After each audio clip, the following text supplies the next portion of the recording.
Hello students, in this section we are going to deal with isochoric process and isobaric process. What is meant by isochoric process? Isochoric process means the volume is constant while all the other variables will change. So, the process, it is a thermodynamic process in which the volume remains constant.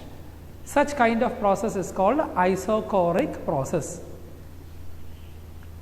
So, as the volume is kept constant, delta V is equal to 0, change in volume is equal to 0, and P into delta V is called work. Therefore, what can I say? Work is 0. Understood? Since volume is constant, delta V, change in volume is 0. So, P into delta V is 0, P into delta V is called work, work is 0. So, since work is 0, heat absorbed by the gas is completely used to change its internal energy, that means temperature. If I supply the heat, there is no change in the volume. So, the heat that I am supplying is only used for what? Increase the internal energy or increase the temperature. Therefore, I am going to apply this concept in the first law. Delta Q is equal to delta U plus delta W. Delta W is equal to 0. So, delta Q equal to delta U. That is what it is written here. Heat supplied is completely used for the change in the internal energy. Okay. Heat supplied is completely used to change the internal energy and the temperature of the system. So, here I am giving an example. If we heat a gas filled in a closed cylinder pistoned with a piston. So, here the piston is fixed and I am just heating the gas. When we supply heat to the cylinder, the piston won't move as there is no volume change. So, the piston is immovable, I have fixed it. So, the piston cannot move up, so there is no change in the volume. Therefore, what will happen? There is no work. Gas cannot expand, there is no work. So, whatever heat is added will be used to increase the internal energy. Now, the next thing is isobaric process. Iso means same, bar related to pressure. So, isobaric process means it is a thermodynamic process in which the pressure of the system remains constant.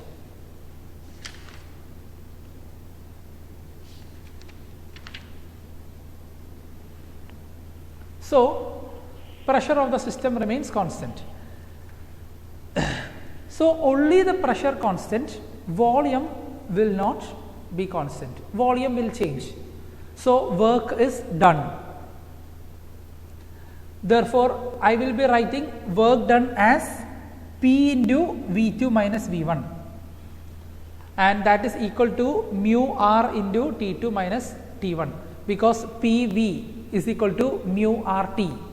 So, P into V2 minus V1 is equal to mu R into T2 minus T1.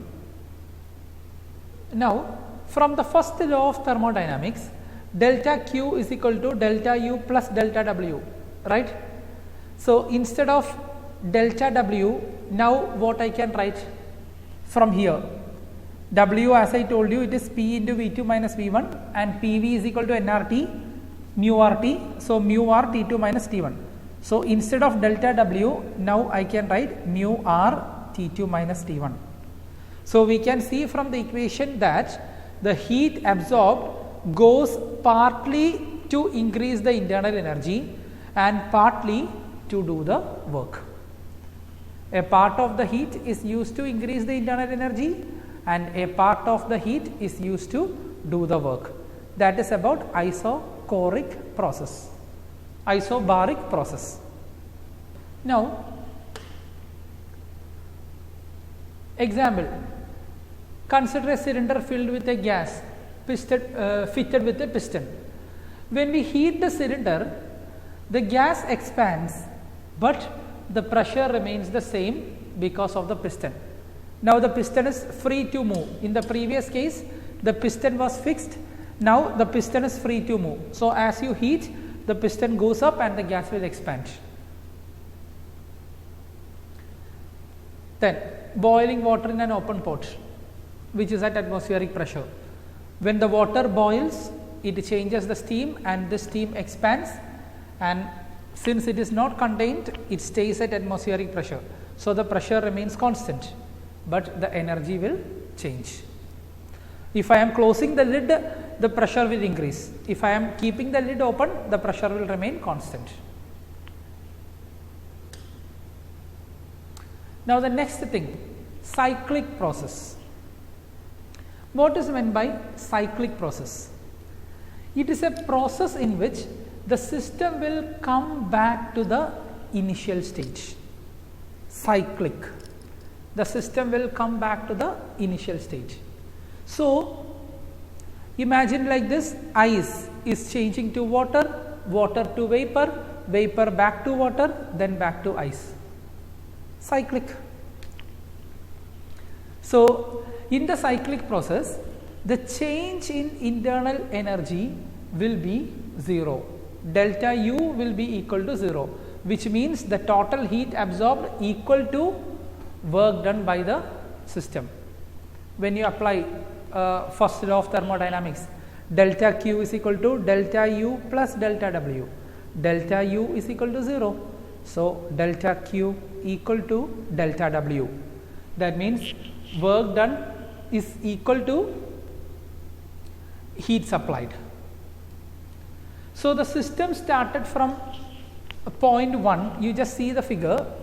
The system started from point 1, it went through series of process, whether it is isothermal or adiabatic or isochoric or isobaric, any process, it is going through different process.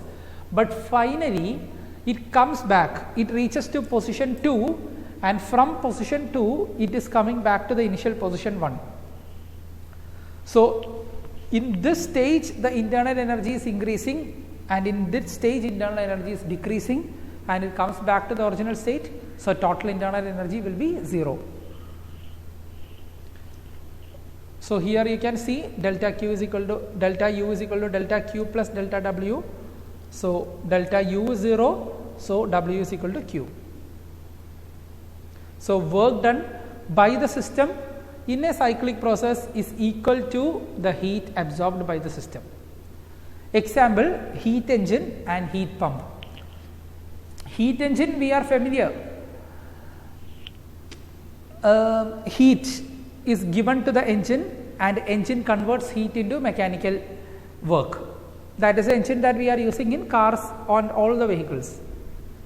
Last year we had to study the working of heat engine, but this year they have deleted that from the topic, so we don't have to go to the heat engines in detail. It just think like this: heat engine is a device which converts heat energy to work by a cyclic process. Because piston will go up, you have seen in the ads also, in the engine oil ads for the cars, they are showing the piston is going up and coming down, something like this. There are 4 cylinders and one will go up down like that.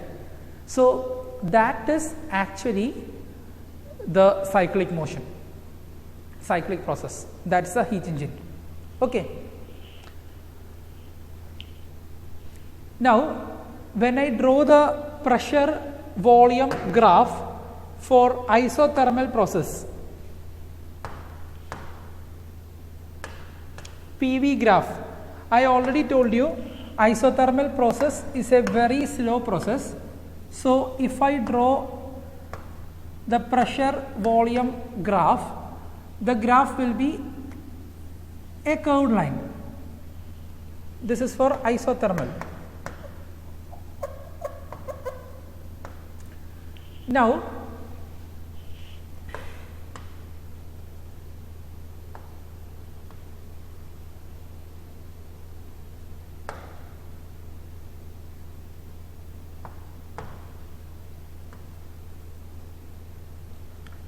Now I am drawing the same graph for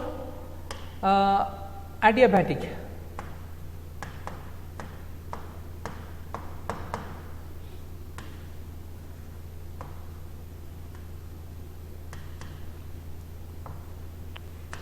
When you draw the same graph for adiabatic, the adiabatic process is a fast process.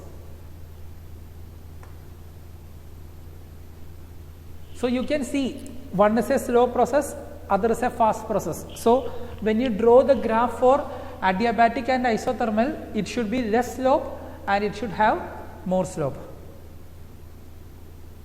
Now the next graph.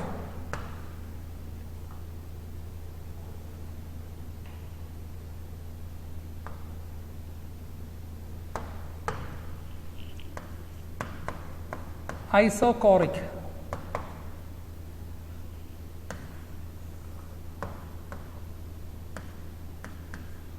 Isochoric process, volume remains constant, right? So whatever changes, volume will not change. So the graph, PV graph will be like this. Volume is constant. Now the next thing is isobaric process.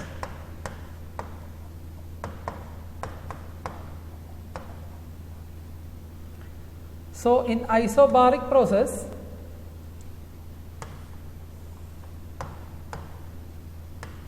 which remains constant? Bar for pressure. So pressure remains constant. So even though volume increases, the pressure remains same. So this is the graph for isobaric process. So you can take down these graphs also. That's all in this section. Thank you.